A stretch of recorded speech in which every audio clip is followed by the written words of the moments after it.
أبرهام ونبي موسى أملاك أبرهام ونبي موسى أناست عالم ቅድስት ሥላሴ ተመስገኑ ተመስገኑ ተመስገኑ ትብላለች ነፍሴ በውዳሴ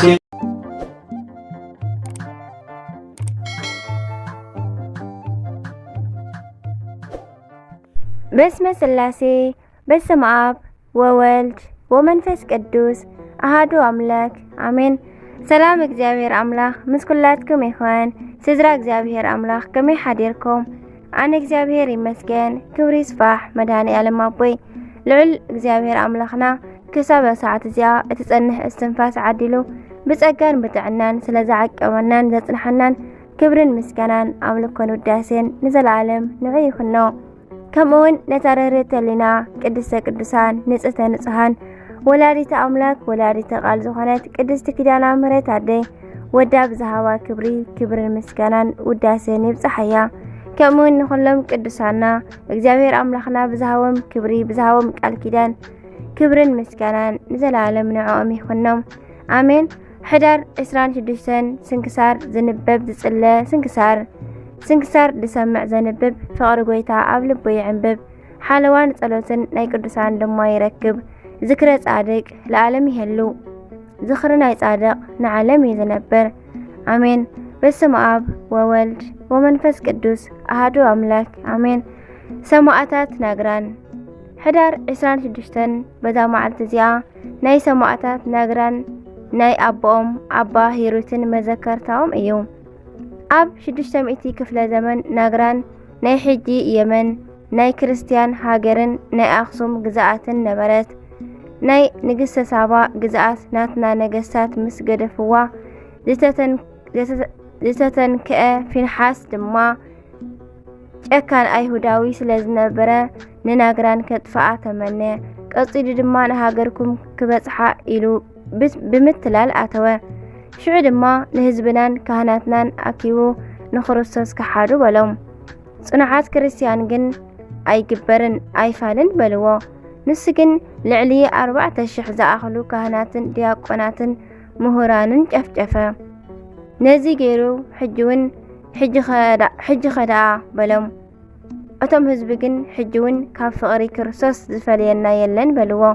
እቲ ጨካን ፊንሓስ ድማ እንደገና ካብ ማእከል ህዝቢ ልዕሊ 4100 ዝኾኑ ጨፍጨፈ። ንዓቢ ቅዱስ ሂሩት ድማ መራሒ ህዝቢ እዩ። ብዙሕ ኣሳቕዩ ሰየፎ። ንሰበይቱ ንቅድስቲ ድማሕ ድማ ንኽልተ ኣዋልድ ደቃ ሰይፎም ናይ ደቃ ደም ኣስተይዋ። ድሕሪኡ ድማ ሰየፍዋ። ነዚ ዝተመልከቱ ናይ ናግራን ክርስቲያን ግን ኣብ ክንዲ ፍርሓት ብፍቓዶም እናጎየዩ ናብቲ እሳትን ሰይፍን ተቐዳደሙ።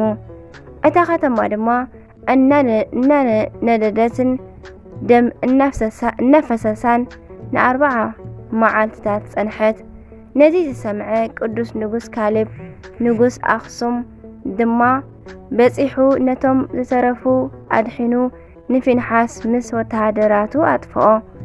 ናይዞም ኩሎም ቅዱሳን ሰማዕታት ናግራን በረከቶም ምስ ኩልና ይኹን ኣሜን። ኣርኪኦም ድማ ከምዚ ይብል። ሰላም እብል ስነክሙ ማዕድመ ከዋክብተ ናግራን ሰማዕት ዘአብራህክሙ ዓለመ አራቄኩንነ ወመስተሳልመ በቅድመ አምላክ ፈታሂ አማኃጢአትነ ቆመ በእንተ ስሙ ዘከአውክሙ አርእየ ወደመ። ይንበረኻቶም ይሕደራና አቡነ ሀብተ ማርያም ጻድቅ። ከምኡውን በዛ መዓልቲ እዚኣ ብፁዕን ቅዱስን ንጹህን አቡነ ሀብተ ማርያም ጻድቅ አዕረፉ።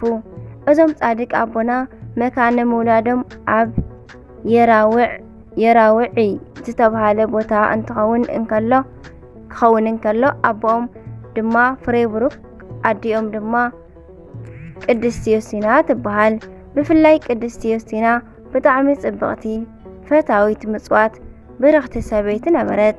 ከምኡውን ቅድሚ ጻድቅ ኣቦና መውላዶም መኒና ናብ ጭው ዝበለ በረኻ ኣትያ ነበረት። ግን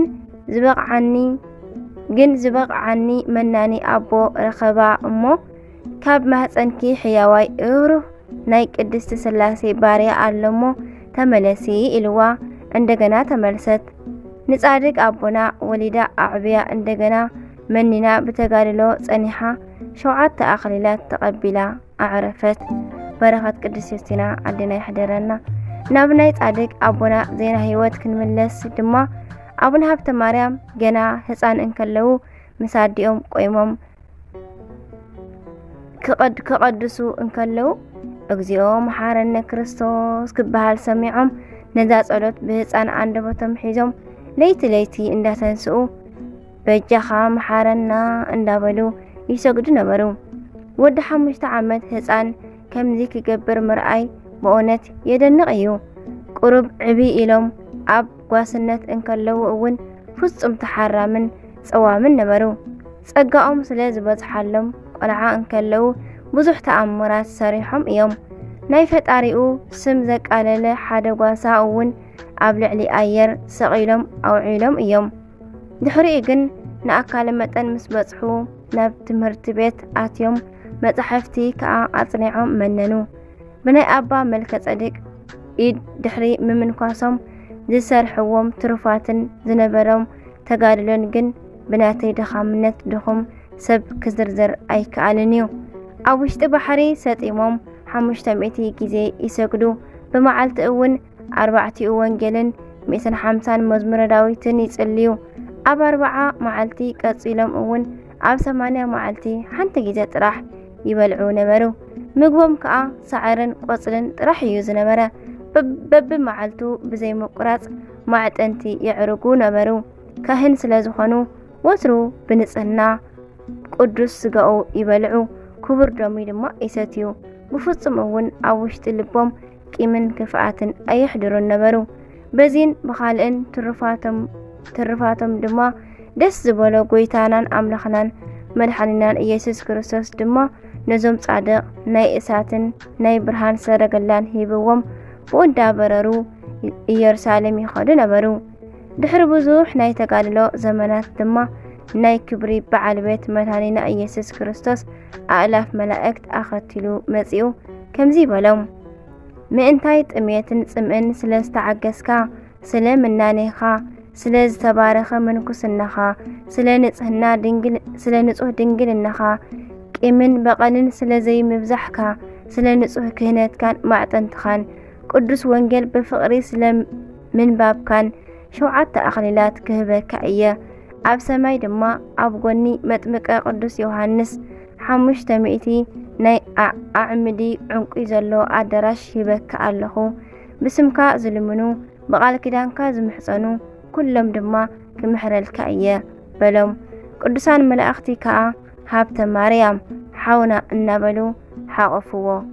ጎይታና ግን በታ ሰዓት 1 3 ኮይኑ ተረኣዮም እሞ ሓቒፉ 3 ጊዜ ሰዓሞም። ካብ ፍቕሩ ጽንዓት ዝተለዓለ ድማ ነፍሶም ካብ ስጋኦም ተፈልየት። ብዝማሬ ከዓ ወሰድዋ። በረኸቶም ጸሎቶምን ምስ ኩልና ህዝበ ክርስቲያን ደቂ ተዋህዶ ይኹን ኣሜን።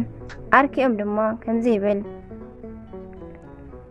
ሰላም እብል ለቀሱተ ማይ እንተ ተፈልጣ እስከነት ገብእ ድህረ በትእዛዘ ክርስቶስ ቤጣ ሃብተ ማርያም ብፁዕ ተመጣዌ ኪዳን እምኣፈ የውጣ እስእለከ ትቀባ ለነፍሰ ዚኣየ እያስፍጣ ዓርወ ሰማይ ርጉም ኣጊቶ ከመኣንበጣ። ከምኡውን በዛ መዓልቲ እዚኣ ናይ ኣቡነ ሰላማ ከሳቴ ብርሃን ልደቶም እዩ። ናይ ኣቡነ ኢየሱስ ሞዓ ሰማዕታት ቅዱስ ቢላርዮስን ሰበይቱ ቅድስቲ ኪልቅያን ኣቡነ ጎርጎርዮስን ዘደሰተ ሰንሴላን መዘከርታኦም እዩ። ንእግዚኣብሔር ኣምላኽና ምስጋና ይኹኖ። نعناون بصلوت أزم كلهم قدسانا يمحارنا نزل عالم عالم آمين. وحدار 26 معلتي عمتاوي معلتنا قدسان بعلات لما معلتاو تخبيرهم زوعلو أبونا إيسوس معا زهايك أبونا هبت مريم نصو قدسان سماعتات ناقران قدس هيروت أرقاوي قدسان بيلاريانوس كيلقيانا تاتوسبيا سماعتات قدس غرغوريوس زدسته سنسيلا ቅድስት ዮስቲና ቡሩኽቲ ኣድዮም ንኣቡነ ሃብተ ማርያም።